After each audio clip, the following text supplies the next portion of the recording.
Hello and welcome to this PSTrace tutorial video. Today I would like to talk to you about internal storage.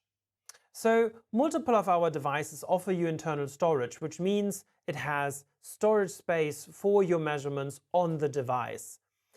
And I would like to show you how to store measurements on that space and then load it.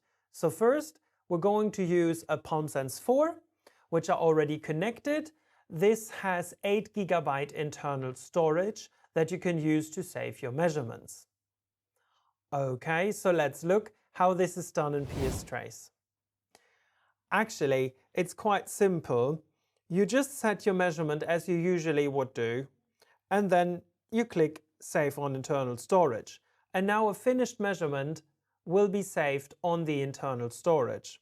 And that's very helpful because usually the PalmSense 4 finishes a measurement even when it's disconnected from the computer.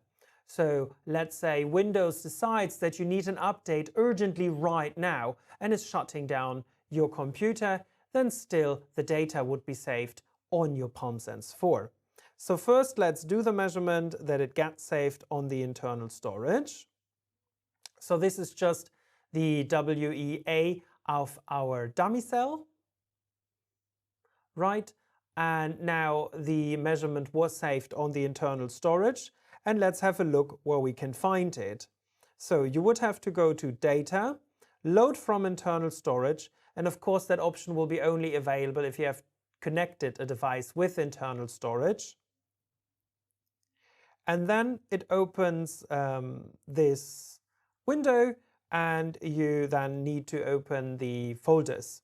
The folders will be sorted by date, so we just have to look for the one that was done today.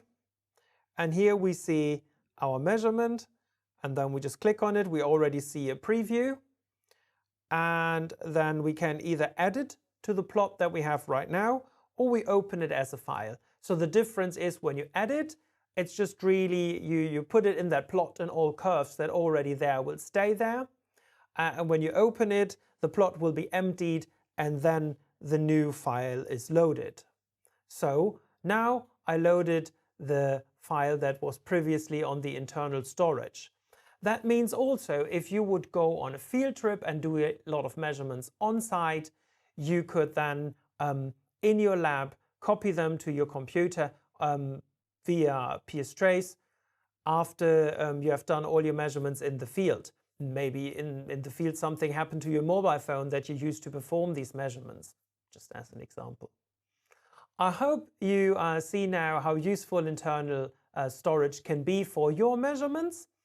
And if you like these kind of videos, don't forget to subscribe to our YouTube channel and also follow us on LinkedIn so you don't miss any updates, for example, when we announce new videos. So, thanks for watching and have a great day.